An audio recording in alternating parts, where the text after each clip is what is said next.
am I in labor or did I pee myself? Whoever said third trimester is waiting on baby was either lying or they blocked it out for survival. Yeah, just so you can have another one. It's just like the pregnancy pains. You just block it out and you're like, it wasn't that bad. Yes, it was. It sucked really bad. We all forget, and then we do it like 3 or more times.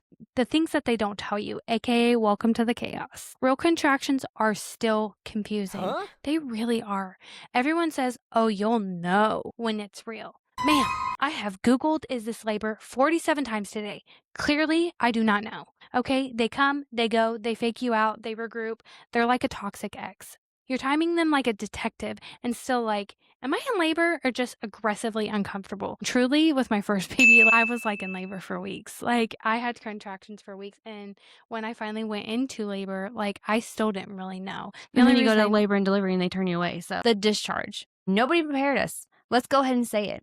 Mhm. Third trimester underwear deserves hazard pay. You're out there like, is this normal? Is this my mucus plug? Why is my body producing this much anything? Literally. And at this point, you don't even question it. You just change and move on. No joke. I'm telling you, I'm just going to give you some advice. Wear a panty liner. Wear a panty liner. Just do it. The am I leaking fluid or did I pee Olympics? Literally every baby, you will be doing this. Every baby. You'll be like, did I pee myself? Did I sweat too much? Is this watery discharge? What is happening? This is a daily game. No winners. You stand up and it's like, well, that felt suspicious. Like that was weird. And now you're doing a full investigation. Sniff test, color test, Google search. Don't lie. You did it. Internal panic. Literally, don't lie to me. You did definitely do it. Meanwhile, your body is just like, go figure it out. Good luck. Good luck. You got this. And why does nobody tell you that your baby's routine will switch up on you? Yes, this pisses me off so much. You thought your baby was on schedule? Yeah. Cute. That They baby say used that to party at 9 Yeah. p.m. and is now silent. Yeah. And then suddenly hosting a grave at 3:47 in the morning. It always stressed me out with every baby because, like, you forget. Yeah. This is what I tell a lot of people because you know your baby's routine. When you're working, you know when your baby moves. If you ever get worried about it, drink something cold, drink Apple something juice. sweet. Yes, see if you can get it moving. When in doubt, go to labor and delivery. But yes, your baby's routine does change the closer you get to birth. Yep. Are you okay in there? Book, book, book, book, book. Why are you breakdancing on my bladder? Josh's favorite thing was stop poking the baby. I'm like, well, she's not kicking, so I'm gonna kick her. Or she kicks me, I'm gonna kick her.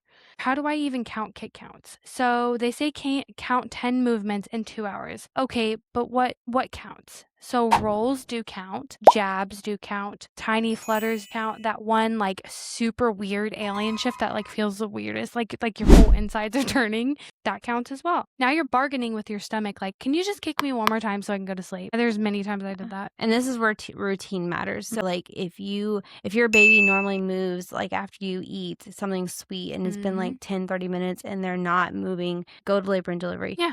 That's like their job. It's seriously their jobs. Yeah. Anytime. Like if you ever have questions, go to labor and delivery. They would rather have you come in and be dramatic than to come in and something be wrong with your baby, or not come in and something be wrong with your baby. So just when in doubt, just go ahead and go in.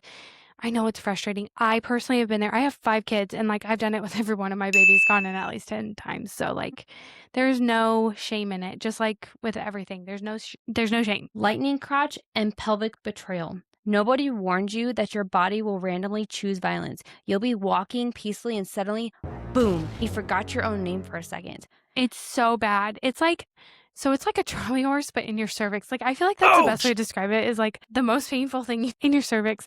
Like, I would say it even hurts like worse than contractions. Not worse than like 8 centimeters plus contractions, but definitely. When they call it lightning crotch, because it's literally like, boom. It is like a bolt of lightning. Yeah. And you'll just crotch. stop and you'll be like, oh my God, what was that? It hurts so bad. And then you'll just keep walking like nothing happened. Yeah, you're like, all right, because what else can you do at Target? Yeah, seriously. The ultimate identity crisis. 1 minute, you're reorganizing the pantry. The next, you're crying because the blanket is too far away. Both are normal. Yes, and you can't reach it with your toes. Energy level is, let's deep clean the baseboards, immediately followed by, I can't move. This is my life now. And if it falls on the floor, it's dead to you. The third trimester isn't just glowing and waiting. It's questioning your body, Googling everything, and trying to figure out if today is the day or just another episode of False Alarm, the series. I actually have a series on my TikTok of like the days leading up to the birth of Eve. Like every day I'd be like, I'm pretty sure it's today. And then like, I was like, I'm pretty sure I'm more dilated. And then I went to the doctor and I cried in my car because I didn't dilate anymore. And I was like, you son of a biscuit. Like I was mad at the doctor. Like it was her fault. I'm like, what do you mean? I'm still only 2 centimeters. Like, excuse me? Yeah. Her walking. Yeah, no, it was a struggle. So if you've ever sniff tested your own underwear trying to determine the future, this podcast is for you. The Waddling Truth. We talk about the real side of pregnancy, the messy, confusing, slightly unhinged parts nobody warned you about. Follow, like, subscribe, and overshare. At the end of the day, you might not know if it's labor and you might not know what's leaking, but there's one thing for certain: that baby is coming and you're absolutely in your feral final boss era. Let's just put it this way. One way or another, The baby's coming they out. will be coming out. I mean, it's a matter of just when. Not if, it's when, which I feel like a lot of us need to hear. So I will say that a lot of these topics, it does freak moms out, and they will question a lot if they want to go to labor and delivery, or they will go to labor and delivery and their concerns will be dismissed, and then they don't want to go back up there because they were already made to feel stupid. Guess what? If that's the case, go up there again, or go to another hospital. This is the time where advocating for yourself needs to come in handy, because if you are the one that knows your body, you know if something's wrong, and if they're not explaining to you why it's normal, get somebody that will. Because guess what? If you're having contractions close, if you're leaking fluid, and honestly, sometimes if you're leaking fluid and they do that swab test, it doesn't always come back positive. My water leaked for 2 days before they got it confirmed because I had a leak in the bag. And so I'm just saying, like, I had that happen too. But honestly, I remember like Googling with the last baby, like what happens if my water breaks and like I don't catch it, because I didn't want to go in because I had gone in so many times. Like I was kind of embarrassed, and it was never my water with them. With my third and fourth it was. And that's why I thought like those were my water broke. So like it has to be. Thanks for joining us today. We'll see you next time. bye.